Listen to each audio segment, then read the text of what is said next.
파산 절차는 민사집행에서의 강제집행 절차와 비슷한데, 민사집행 절차는 어떤 채권자가 개별적으로, 어떤 특정한 채권자가 개별적으로 집행하는 절차인데 반해서 파산 절차는 여러 명, 채권자가 만약 여러 명 있을 때 채무자가 경제적 파탄, 지급불능 이런 상황에서 총 채권자가 개별적인 채권 추심을 스탑하고 포괄적으로 집행을 하는 이런 절차라고 할 수 있어요. 지금 이제 말하려는 것은 이런 것은 그러니까 자기가 돈 받을 것 같고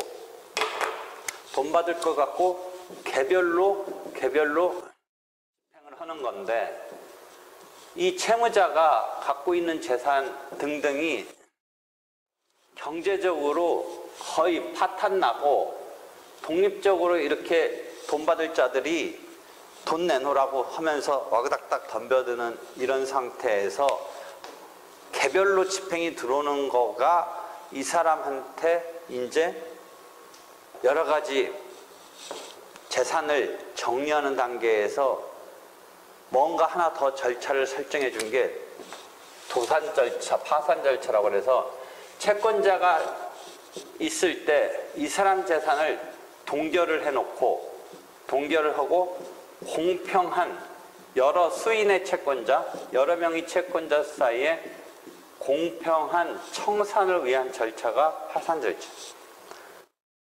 그러니까 여러분이 민법에서는 채권자 평등의 원칙이라고 하고, 그러니까 채권자가 평등해. 그런데 그 평등이 실은 평등이라고 하지만 집행 절차 오면 먼저 집행권을 갖고 있는 사람이 집행을 한단 말이야. 물론 이제 가압류 이런 방식으로 확정적인 재판이 없더라도 하는데, 그러면 가압류로 하면 그건 개별 집행이라고 그래서 그 채권을 갖고 있다라는 게 어느 정도 집행할 수 있는 권한이 된 상태에서 개별 집행을 해. 근데 거기서도 채권자가 평등이니까 그 개별로 집행해서 먼저 이렇게 집행 절차를 밟은 사람만이 독점적이냐? 그건 아니야. 그 사이사이 막 채권자들이 뛰어들면 사실은 나중에 배당 절차를 통해서 나눠 가져야 돼. 집행 절차도 사실은 개별 집행이라고는 하지만 민법에서 채권자 평등의 원칙 등등에 의해서 평등주의를 택하고 있기 때문에 개별로 집행이 들어갔는데 딴 사람이 와그닥 덤벼들지 않는다면 저희가 차지하는 거지만, 그 절차 와중에 막 덤벼들고 또 어떤 때는 가짜 채권자가 막 등장해. 어차피 채무자 입장에서는 이 재산이 공중분해되니까 자기 아는 친척이나 누구한테 나한테 돈 받을 거 있다 그러면서 빨리 여기 들어와가지고 조금이라도 n분의 1로 나눠 갖는 이런 방책, 가짜 허위 채권자가 막 등장을 해. 하여튼 강제 집행이라는 거는 개별 집행이긴 한데 뭔가 집행권을 갖고 있는 사람이 집행을 하는 건데, 그 절차 중에 마무리되기 전에는 막 채권이 뭐 허위든 뭐든 뭔가 하여튼 공식적인 채권이 있는 사람들이 막 덤벼드는 거야. 그래가지고 민법에서의 채권자 평등주의가 그런 식으로 여기서 구현돼, 민사집행에서는. 근데 한편 도산 절차, 파산 절차는 모든 채권자한테 공평한 청산을 위해서 먼저 뛰어든 사람 위주로 막 되는 게 아니라, 일단 그런 경제적 파탄 상태의 채무자가 있으면 그런 상황에서 올 스톱을 시켜. 개별적으로 이 채권자들이 집행을 개별적으로 못하고 스톱을 시켜. 심지어 미국 법은 그것을 갖다 채무자가 나 지금 경제적으로 어렵다라고 선언을 해버리면 미국식으로는 오토매틱 스테이라고 해서 우리도 자꾸 받아들이자는데, 자동으로 이 추심이 정지되는 스테이, 중지되는 이런 시스템까지 갖고 있는데, 우리는 그렇게는 안 되고, 우리는 오토매틱 스테이를 받아들이면 뭐가 뭐냐면 부정 수표 단속법 등의 처벌을 면하려고 막 그렇게 하는 경우가 있어서 안 받아들이려고 하는데, 그게 그런 의미 과연 진짜 큰 건지 뭔지는 좀 따져봐야 되는데 안 받아들이고 있는데, 경제적으로 파탄된 상태에서 법원에 신청을 해서, 즉 파산 신청을 해서 법원에 파산 신청을 하면 어떤 때 파산 신청할 수 있느냐? 자기가 지급이 불능이다. 조금 법률 개념이야. 꼭 부채가 크다고 해서 지급 불능은 아니고, 부채가 좀 있긴 하지만 자기의 지금 현재의 능력상 뭐 신용이나 경제력이나 어떤 자기의 지위나 비춰봐서 빚이 좀 많다고 해서 채무가 초과한다고 해서 이꼴 지급불능은 아니고, 지급불능이라는 개념은 법적 개념인데 나중에 보면 일정한 기간 어떤 자신의 지적인 어떤 능력, 사회적 지위, 뭐 노동력, 신용, 뭐 이런 사회적 평판 등에 비춰서 당장은 마이너스지만 전체적으로는 소화해낼 수 있을 급이라면 그것은 지급불능이라고 우리 법적 개념에서 안 봐줘. 그러니까 뭔가 이렇게 전체적인 흐름상 지금 하여튼 망한 상태가 어느 정도 이게 회복해서 등장할 수 없는 그런 급의 지급불능 상태라고 주장을 해서 파산을 신청을 하면, 그것에 따라서 그 파산의 요건에 맞으면 법원이 파산을, 이때는 민사소송처럼 판결 결정 명령 중에 있어서 판결은 아니고 결정으로 파산 선고 결정을 내리면 이제 채권자들 올스톱 돼. 올스톱. 개별적 추심을 못하는 거야. 파산 선고 결정이 되면 재산 이런 것에 대해서 이제 동결이 돼. 그렇게 되면 어떤 상황이 되냐면 채권자들이 막 덤벼드는 게 스톱시켜 버려. 그러면 이제 그 뒤부터 두 축이 진행돼.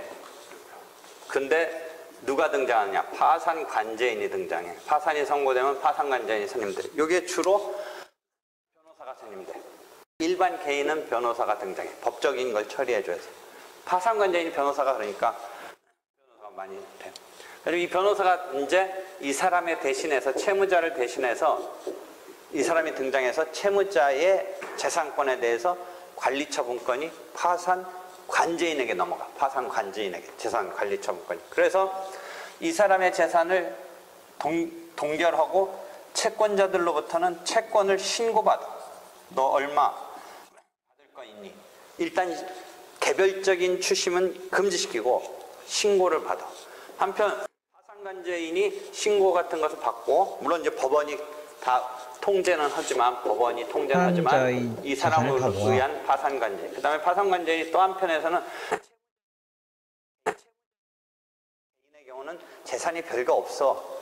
그렇지만 이제 그걸 꼭 자연인만 생각하지 않고 의사 같은 경우를 생각해 본다든지 아니면 회사 같은 걸 생각한다면 재산이 꽤 있어. 그러니까 전체적으로 망하긴 했지만 그렇다고 추스릴 재산이 전혀 없는 건 아닌 경우도 있단 말이야. 그러니까 이 재산을 이 사람이, 파산관제인이 재산을 추스려. 그것을 파산재단을 형성한다고 그래. 재산의 그 어떤 추스리는 걸 파산관제인이 등장해서 한편은 파산 채권을 신고받으면서 한편은 파산재단을 형성을 해. 그래서 마지막 가서 분배를 하는 거야. 배당을 하는 거야. 그러니까 집행법은 뭐야?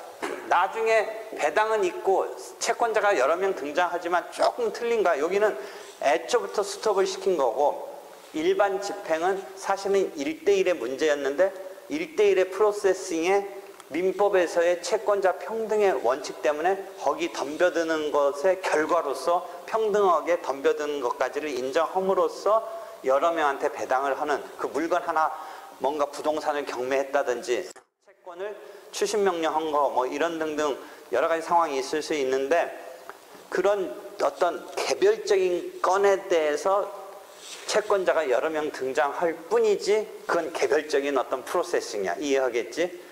한편 근데 파산은 그런 개별적인 프로세싱이 아니라 일단 스톱시키고 파산 관제인이 등장해서 이걸 잘 추스리면서 신고를 받고 그 절차가 마무리될 때 배당을 해.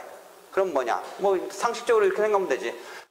채권자가 3명 있었는데 뭐 조그만 어떤 개인일 때 5억 채권자, 3억 채권자, 2억 채권자가 있었고, 그래서 이 사람들을 스톱시켰고, 그다음 채무자 재산을 파산재단을 형성해서 이 사람 재산을 다 추스리니까 1억밖에 없었다. 1억밖에 안 나온다. 라면 1억밖에 안 나오면 결국 배당률이 어떻게 되니? 계산상 10%잖아. 총 채권자는 5억, 3억, 2억 더하면 10억 원이잖아.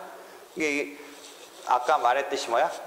동결하고 수인의 채권자에 대한 공평한 청산을 하는 절차니까 5억, 3억, 2억을 일단 개별적 집행 못하고 스톱시켜놓고 그 채권이 제대로 이제 정상적인 채권인지를 이제 신고받아서 확인해서 그게 맞다면 그다음에 이쪽에 파산재산이 다 추수리니까 한 1억 정도 재산이 형성됐다면 배당률이 어떻게 되냐면 10%지. 그러니까 5억 채권자는 5천만 원 받아가고 3억 채권자는 3천만 원 받아가고 2억 채권자는 2천만 원 받아가고 각각 90%는 어떻게 되겠어?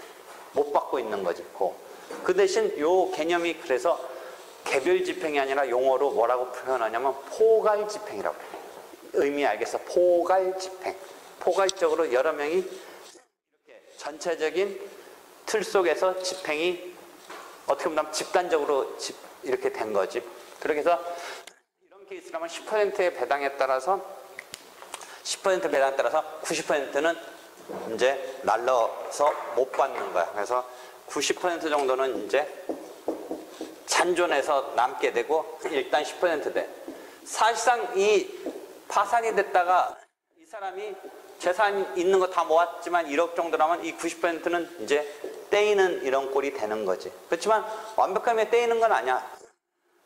여기서 파산 절차가 끝나면 언젠가 90%를 계속 받을 수는 있는 거야. 요 절차가 세팅된 정도에서의 90%, 10%가 처리된 거일 뿐이지 공평한 청산을 위해서 90%가 만약 이 예에서는 처리되지 아니한 채 이제 회사 같으면 어떻게 되겠니? 파산이 되면 해산이 되니까 유한 책임인 주식회사 같은 경우는 이제 공중분해되면 나머지 못 받은 거가 진짜 허공에 날아가는데 자연인은 사실은 아니야. 잘 봐봐. 자연인은 그 90% 남은 게 다시 가는 거야. 그런데 무슨 제도가 하나 여기에 딱 세팅을 해줬냐면 면책 제도를 하나 세팅을 걸었어.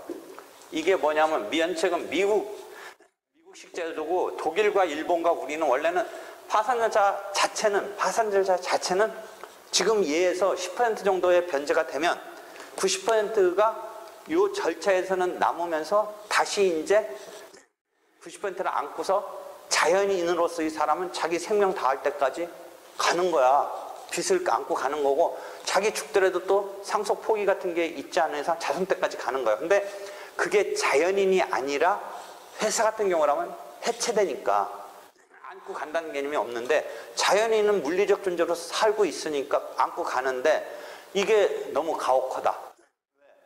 완전히 한번 해체됐는데 재기하려니까 재산 숨김없이 다 발견된 게 해체됐다면 이제 제로로 남은 건데 빚만 90% 이제 아는 채 자기 아까 말한 1억 정도의 재산은 공중분해되고 물론 총 채권이 합치니까 10억이고 9억 정도가 못 갚은 상태지만 그걸 갖다가 안고 가야 되는데 자연인의 경우라면 이것을 미국식에서는 어떻게 해주고 있었냐면 미국도 이제 영국서 법을 받아들이면서 쭉 내가 책에 보면 그런 얘기를 해놨는데 이렇게 받아서 면책제도 디스차지라는